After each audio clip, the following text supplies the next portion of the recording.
Okay, hello everyone. So, meron po tayo guys, birth code year. So ulitin ko guys yung birth code year na ating pong in-upload nung nakaraan.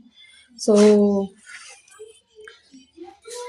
ito po guys yung in-upload natin nung nakaraan. So, meron po kasi guys nagtatanong, bakit daw po doon sa 1961 to 1970 ay X yung nilagay ko? Ano daw pong ibig sabihin yan? Tapos ito daw po nga iba ay negative or minus. Natatawa lang kasi ako guys kasi wala naman po yung meaning. Kasi nga, nilagyan ko lang po talaga siya sa gitna guys para maghiwa-hiwala yung numero. So minsan kasi guys, dalawa kasi yung ginagamit ko para mapaghiwalay ko yung numero, yung X po at saka itong negative. So bihira ko pong gamitin yung plus. So kadalasan po talaga yung X or yung times saka yung negative para paghiwalayin ang numero. Kasi pag hindi mo yung nilagyan ng ganun, eh di magdidikit-dikit sila, hindi ba? So ulitin ko lang guys, no? Meron po kasi nag-request.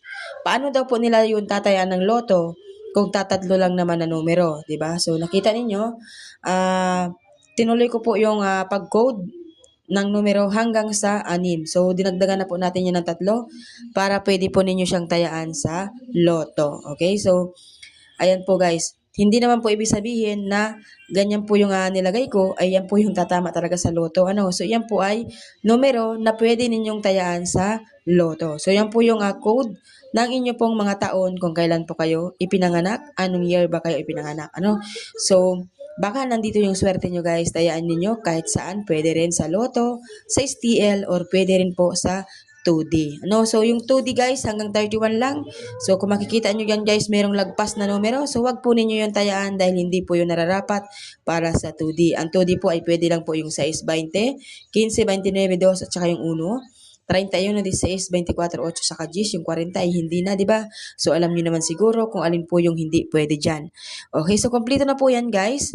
Ayan, so i-share nyo na lang po para makarating naman po sa iba kung anong pong taon sila ipinanganak, baka mahilig din po silang tumaya ng loto. So, dito po yung ating maswerteng numero na ating pong na-code. So, meron po dyan 19. Explain ko guys kasi yung iba nagko-comment, nasaan daw yung 1941? Sila daw po ay 1963. So, nakalagay na nga po dyan na 1940 to 1950. 1951 to 1960. So, ano po ba Tagalog ng to? Hanggang. So, ibig sabihin hanggang. So, ibig sabihin guys, mula 1951 hanggang 1960, so naandyan na po yung code na pwede ninyong tayaan. Okay? So, kumpleto po yan guys hanggang 2026. So, nag-start na po ako guys ng code is 1940 to 1950. Okay, so kung kayo po ay 1942, 1943, so kasama po kayo dyan sa gitna.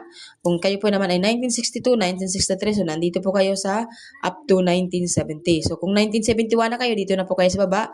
1971, 72, 73 hanggang 80, so nandito po kayo. So gets na po ba ninyo kung paano po ninyo hanapin ang inyo pong taon? So meron naman pong explanation, yung iba kasi ay hindi tinatapos. So pwede nyo po yan tayaan sa STL, sa Luto, or sa 3D Lotto. Good luck everyone! Have a nice day. Bye-bye!